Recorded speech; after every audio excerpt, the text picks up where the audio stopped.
Ayan, good day sa lahat. So meron na naman tayong napakagandang helmet ngayon. Siyempre na i-review para sa inyo.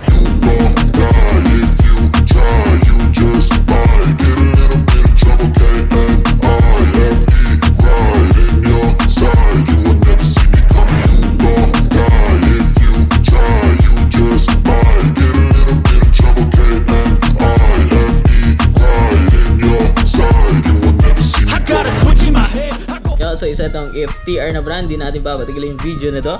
So isang pinakamagandang modular na nakita ko, and syempre napaka-affordable and madaming bumili sa atin nung last year. Berman, siguro mga 60 o 70 plus yung nabili sa atin ng FTR dito sa shop, no? So napakadaming bumili nun. So meron na available po na kulay. I think gray yung dadating, glossy gray, glossy white, glossy black.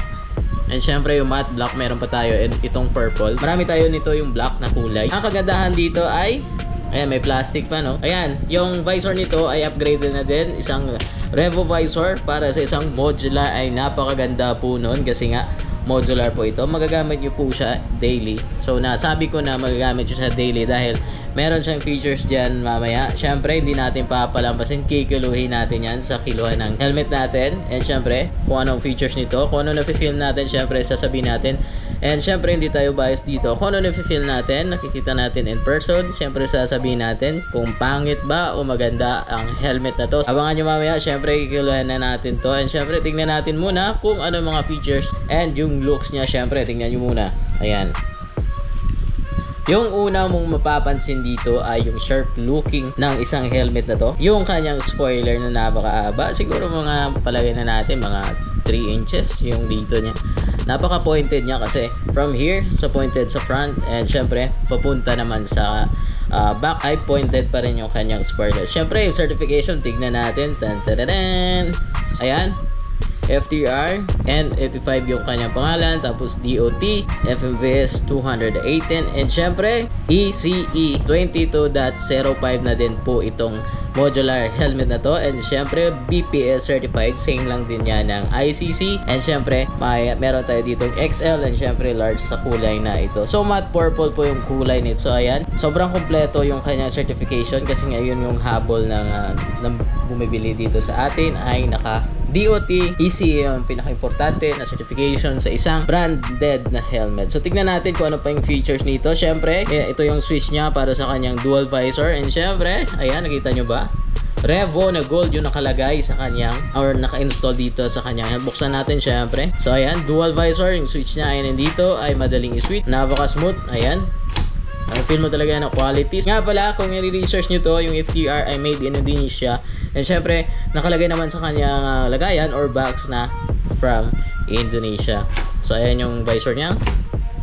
So wala na nakalagay dito kung pwede mag eyeglass, pero I think pwede naman kasi may space dito. Pwede na yun, mas mabuti. Yun, yung advice ko sa mga bumibili ng helmet ngayon, kung naghahanap kayo ng isang modular, please consider nyo to kung merong malapit sa inyo dyan na physical store. Tignan nyo yung features na isang helmet na to. Magagamit nyo siya daily, siguro sa mga duty, school, or sa trabaho nyo kung saan man kayo, o rider kayo, mas maganda to sa mga rider. Kasi nga, mamaya malalaman nyo kung bakit maganda to gamitin for everyday use, sa city or sa kahit ano, masikip, mainit o ano, basta maganda to. Tingnan nyo mama yung features nito. Siyempre, may nose deflector, may switch or on and off dito sa kanyang vents. Doon naman sa itaas, meron po siyang 3 vents. So, napakalamig po niyan. Merong 2 dito. And syempre, may 3. Modular na siya. Naka-revo lens pa yung visor. And syempre, yung kanyang vents ay marami pa. So, 5 yung kanyang vents. Napakalamig na siguro ng helmet na to kasi nga modular na siya, tapos marami pa siyang vents. Ayan.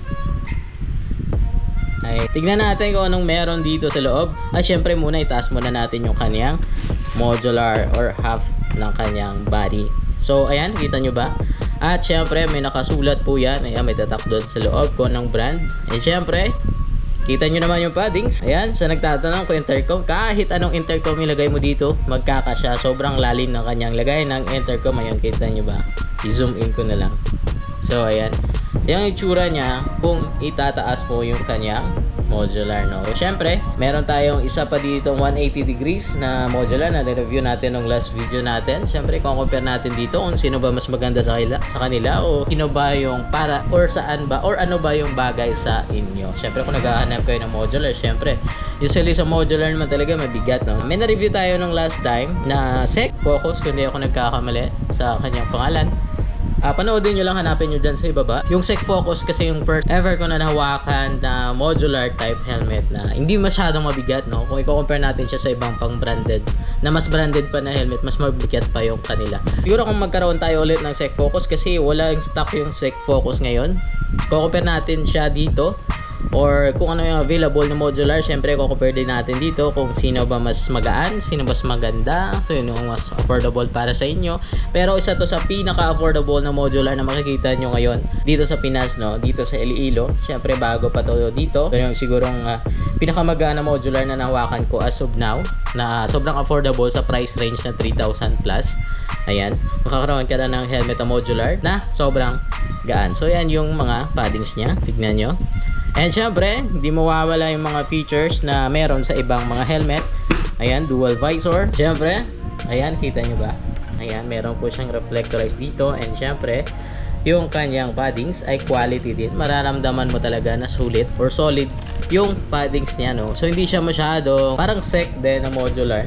Parang ganun yung feeling sa kanyang paddings. Syempre, dito yung chain courting, meron din. And syempre, may tatak po yan na FTR the road, or kasi yun nakalagay dito. Ayan, quick release naman kasi ito yung mga request ng mga mamimili natin, no? So doon sa loob, ayan, napakakapal din siguro, mga parang SEC talaga yung feeling sa isang helmet na ito, no? Yung FTR, ayan yung pangalan niya, dual visor, airflow, quick release, aerodynamic, DOT certified, syempre enter ko. Syempre, hindi natin patatagal, nakita nyo naman siguro kung ano yung mga features dito.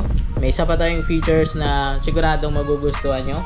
Syempre, yung bigat nito, kung gaano ba siya kabigat, kung magaan ba siya o hindi. So ayan, yung kiluhan natin, syempre on natin yan.